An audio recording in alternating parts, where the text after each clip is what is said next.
Not all forms of empathy are created equal. In fact, there are some forms of empathy that are quite unhealthy, whereas there are other forms that are quite healthy and help us experience the true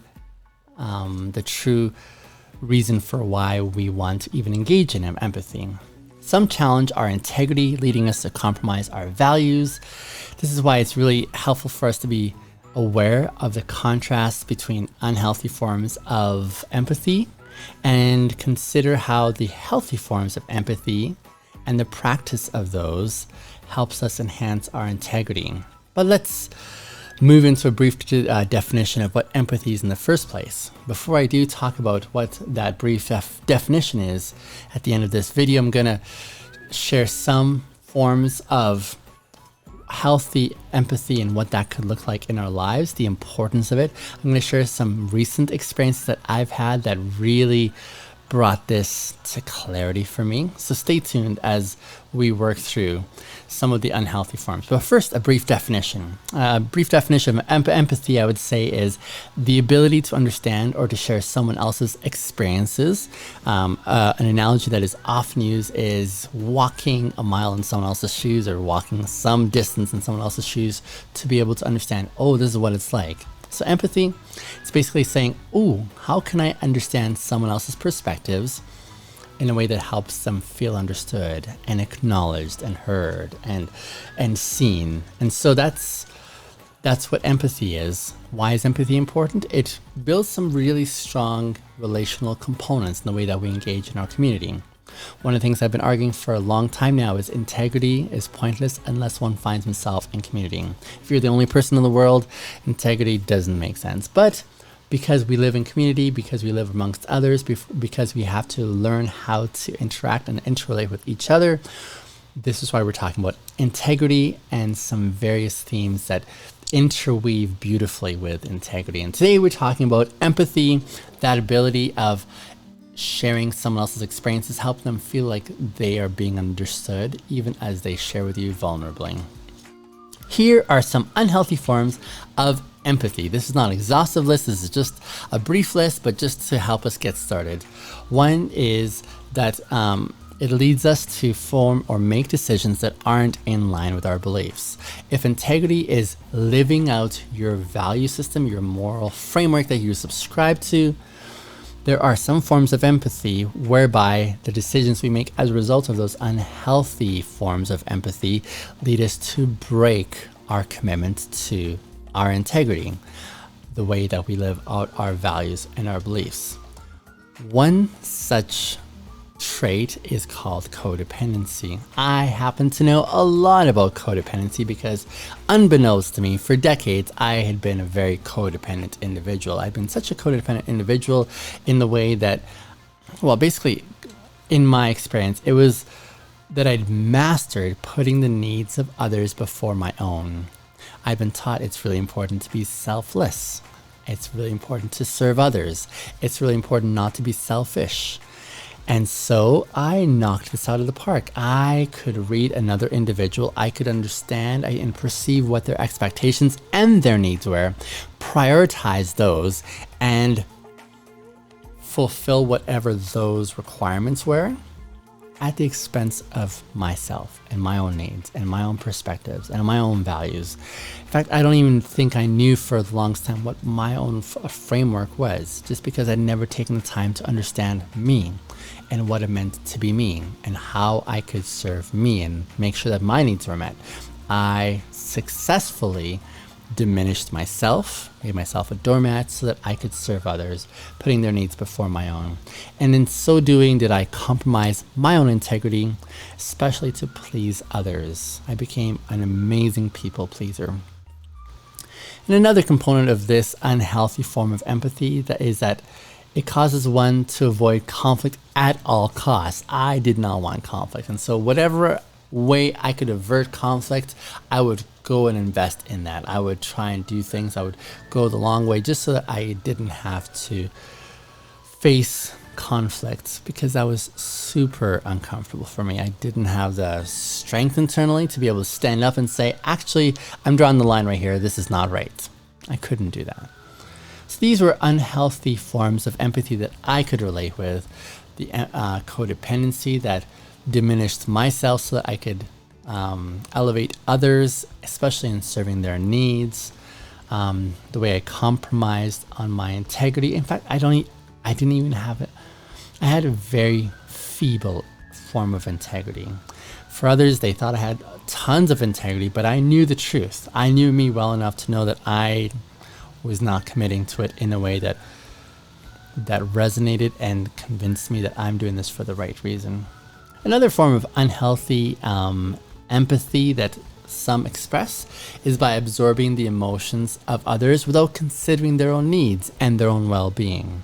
This is where our integrity gets compromised because we're going against our beliefs, especially because we are trying to calibrate not with our own sense of where we're at and how we're engaging our world, but because we're adopting the emotions of those around us and sort of going off of that. I've heard, for example, of spouses who are walking on eggshells because they're very sensitive to their significant other's mood shifts and swings, and they're just trying to like follow along and sort of appease, if you will. There's a saying that I don't think is really helpful, and it says, if mom is not happy, no one's happy, kind of thing. And that again is just showing that lack of independence of an individual to be able to do their own thing and let someone else figure out their own stuff. It's kind of like saying, wherever you're at, I'm going to calibrate with that, and I'm going to feel that sense of obligation to walk along in that way, regardless of where my value system is. So this leads, of course, to burnout, it leads to stress, and it leads to emotional exhaustion. There are those who are in their workplaces who are going through this very thing because their employers have this tempestuous fluctuations in their emotional stances, and these poor employees just are along for the ride, just trying to hang on, and it's very unstable. So these are some forms of unhealthy empathy that can be expressed that lead us to compromise on our integrity. One way to consider what this looks like is when you consider where your expressions of empathy are coming from. Are they coming from your internal core, or are they coming from your commitments to external factors that you prioritize as more important than your own? Are they externally sought, or are they internally driven? When we practice empathy, if we're doing it from the external motivations, that is an indication that this may be an unhealthy form of empathy. For me, it was codependency, where I based my values on serving others and aligning with their values instead of knowing what my values were. So the question is, where is the source of your desire to express empathy coming from? External or internal? Healthy forms of empathy are as follows. One, it enhances our integrity and helps build our relationship with others, especially as we attend to some factors that are helpful in the communication piece. Empathy is really about communication, isn't it? Where you're listening, where you're asking questions, where you're engaging, where you're being present.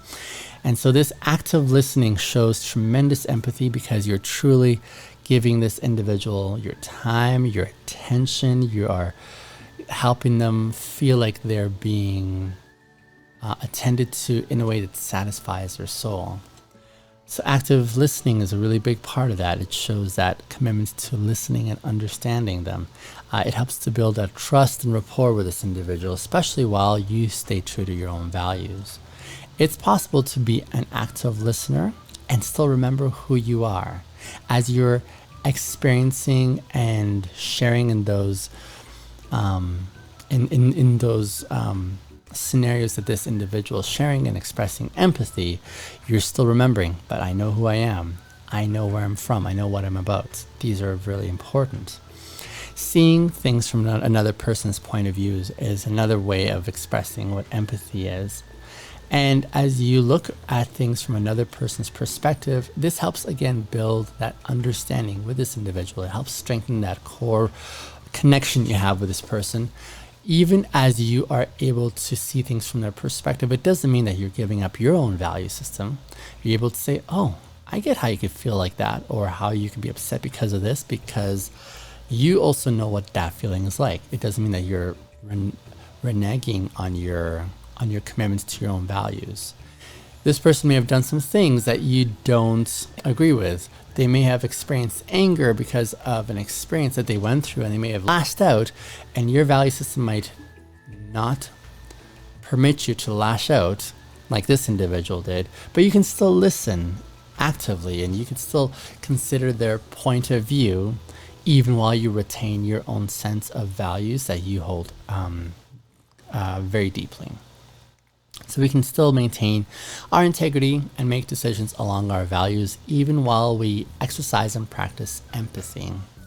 Now let's talk a little bit about some of those forms or behaviors that enhance healthy empathy, especially the kind that enhances our integrity, that doesn't compromise our integrity.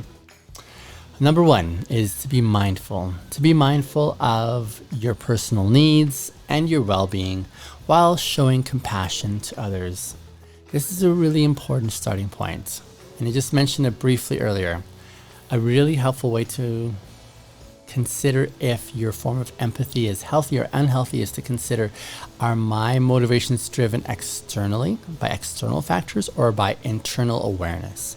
Internal awareness is the kind where you say, I know who I am, I know what my value systems are, I know how I commit to engaging and navigating my world, and now I can offer myself as I know myself to be into this world, so that when you're in that space of expressing empathy, you know who you are, and you know where your lines are drawn, you know what your boundaries are, you know how to be able to do some self-reflection and get to the core of you. And while you do all this, you're able to still extend yourself and say, man, that's a tough scenario. Whereas by contrast, the unhealthy version starts off with saying, screw me, like who cares about me? Like no one does, but I want to care about this person and I want to know what their concerns are. And as they share, you're like, I'm going to take that on. I'm going to try and make you feel happy. I'm going to try and make you feel calm. I'm going to try and make you feel content, or whatever it is that you're trying to do in your form of expressing empathy. So being mindful of your own personal needs, your value systems, your well-being is a really important starting point. Knowing who you are is another way of saying this. And then as you get to know yourself, next it's also about knowing where you draw your lines, where you draw your boundaries. This is a really important part. When you know how to set those boundaries, you're able to engage with others, especially in listening and expressing empathy. But if you don't have access to knowing what your boundaries are, you're going to be like that leaf that's in the wind, blown all over the place, and you have no control over the direction in which you're flowing. But when you know yourself, when you have that mindful awareness of who you are and what you stand for, when you know what things in your life you don't tolerate and how you draw the line, your boundary there, then it enables you to have a really solid foundation from which to extend empathy to others. You are unmoved, you're unwavering, you're able to say, I stand here even as I extend myself to sharing your experiences, because I first of all know who I am and I know where my boundaries are. Speaking of boundaries, one of the things I found really helpful about the way I draw my boundaries and then implement them are the following. Here's some really helpful things that may be of service to you. One, I consider where my breaking point is. And the breaking point I see or imagine as a cliff. And imagine, say, I'll just choose a simple scenario. Imagine someone knows how to really push my buttons, and they love doing it. And once upon a time, before I learned about boundaries, I would let them push my buttons till I got to a figurative edge of the cliff, where I was like, like the frustration is so intense. And all I wanted to do was jump off that cliff because I could take it no longer. Well, learning my boundaries has enabled me now to be aware that this is my breaking point. Here is the point at which I can handle X, Y, and Z no longer. And as a result, This is where my breaking point is, the edge of the cliff. I don't want to meet the edge of the cliff. I don't want someone to push my buttons so that I get to this point at the edge of the cliff. So in the putting together of my boundaries, what I do now is I scale back from the cliff. I start taking some steps backwards from the cliff in the progression that I've come to understand. Here's how I progress towards the edge of the cliff when someone pushes my buttons. But here's how I can reverse engineer that and go backwards the steps that bring me to the edge of that cliff. And as I go backwards, I start accounting, saying, okay, here's something I don't want to experience, and this is what leads to this and this. And so I just scale it back to a safe distance away from the edge of the cliff. And now that I'm away from the edge of the cliff, this is where I draw my boundary. And I draw my boundary here because this is where I feel safe now. I don't ever have to experience all the unhappiness past this zone over here. So me pursuing my own happiness and my own contentment and my own mental health and my own commitment to my well-being means I draw the boundary in a safe place so that I can communicate to others saying, here's my boundary, don't cross this boundary. When you cross this boundary, I'm going to have to implement the consequences. And that therein is the second part. One, it's scaling back your boundary to a safe place. Second part, in the way that I've experienced benefit in practicing my boundaries, is I also consider what are the consequences for those who cross over this boundary. And then how do I communicate those consequences? So if you step over this line here that I'm drawing, this boundary, where I don't want to move any further, I'm going to implement some consequences. It may be that we aren't going to hang out. It may be that our connection is going to dissolve. It may be whatever it is, but whatever it is, it has to be decisive in the sense that it discourages that individual from crossing that boundary. And what does that look like for you when you are able to know yourself well enough to know how to apply the consequences of your boundaries? What is there that you're bringing to the table in that connection that that person really wants that you can use as a consequence? For example, for me, it would be my personality. I've got a really memorable disposition. I am a lot of fun to be around. My friends enjoy my company immensely. I've got great things to talk about conversationally. I am funny and goofy. Like, there's so many things I bring to the table that I know where my strengths lie, that those who share space with me are usually happy that they shared space with me. They walk away satisfied. It makes me feel good. Like, there's just a beautiful dynamic that happens. But one of the things, knowing that, I can now implement in my boundaries is to say, if you cross this boundary, that means I don't want to spend time with you. And I know that that is a cost for these individuals because they enjoy time with me. And so implementing that consequence to that boundary for me would be, if you step over this line, I'm going to apply the consequences. Usually I have a three strikes you're out kind of thing. I'll say, that's once you stepped over this boundary. I'm going to communicate that that is not acceptable. Twice, that's twice if you stepped over this boundary. You only have one more chance before I implement my boundary. 3 times. Okay, do we have come to this point now where I'm going to apply the consequence to this boundary that we've talked about, and I've given you opportunities to address and try to figure out how to do this better. And as a result, I'm able to now go forward and implement that in saying we can't hang out anymore, and they suffer the consequences that I apply. So it's really important that you apply those consequences. Otherwise, you're not going to be taken seriously and people are going to walk all over you. So knowing what your boundaries are, setting those healthy boundaries is a really important part of practicing a healthy form of empathy, because when you know your boundaries, you know where your yes is, you know where your no is, and you can communicate those. I've heard it once said that those who know how to say no have it's easier to believe their yeses when they know how to say no. If you meet a yes person who's always saying yes, yes, it's really difficult to trust when they're really like what their no looks like, because you rarely ever experience or hear what their no is. And so setting good, healthy boundaries is really important. Being true to one's values, even in the face of conflict or disagreements. I remember for the longest time, I struggled. I did not have that kind of confidence. I did not have that kind of integrity to even know myself and the courage to be able to step up and say, I disagree with this. This is wrong. I have issue with this. I did not know how to do any of that. And that was so difficult. That was so challenging.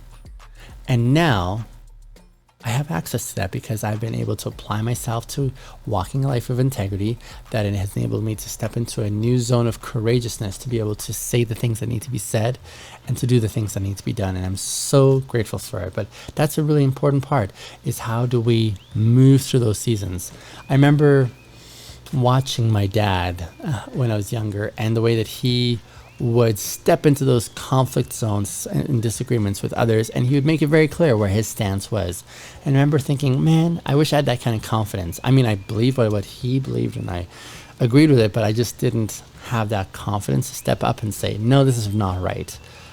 So that's an important part. Practicing self-awareness and self-reflection. Again, this is back to how well do you know yourself? How well do you know yourself? Because when you know yourself well, then you can know how you can serve others. Because knowing oneself, knowing one's needs and values and beliefs helps us to interact authentically with others empathetically.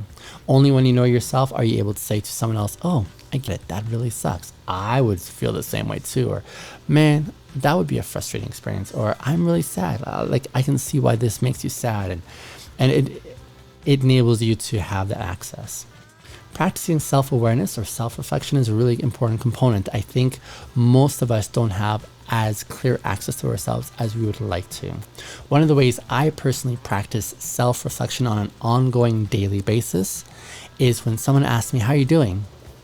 It's usually a question that has a simple response for most of us culturally, where we say, good, and we move on.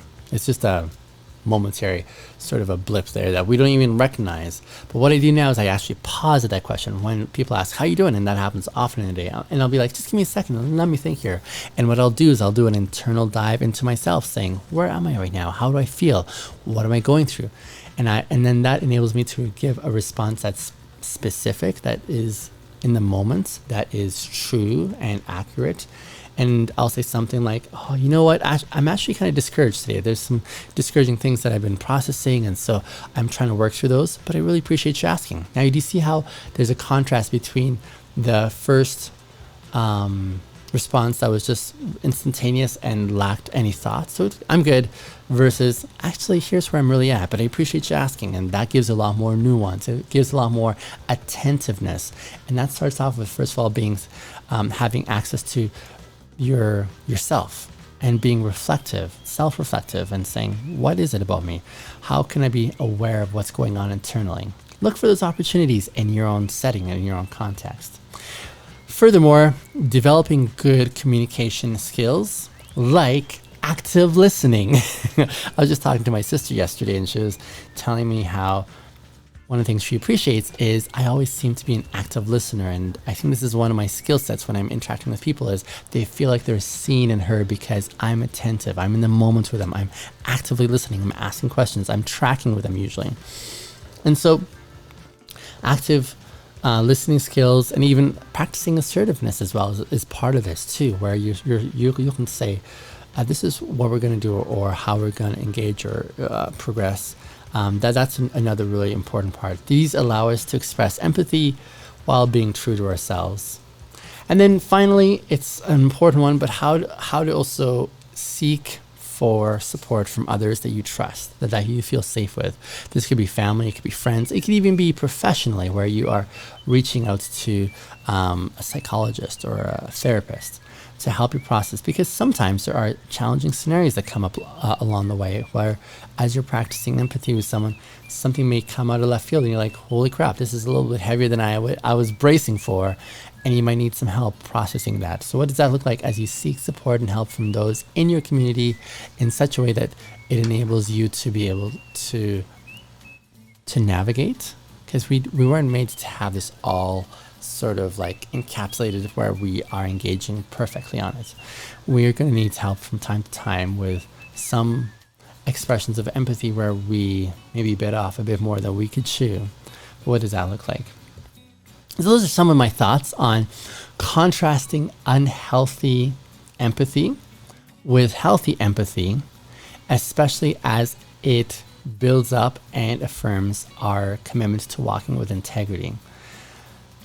I was arguing that healthy forms of empathy are really rooted in integrity because one knows themselves well enough and they have built a fantastically solid foundation from which they're able to extend themselves to others and say, I'm willing to walk alongside you here and experience what you're going through so that we can actually make it through together.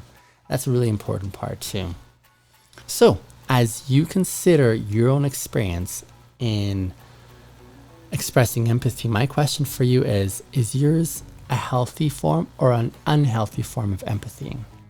The unhealthy forms of empathy will take away from you. It'll sap your energy. It will suck your soul out, if you will, to be dramatically speaking, because you won't really know yourself. You'll keep on basing your commitments to empathy on diminishing yourself and elevating others in a way that's unhealthy.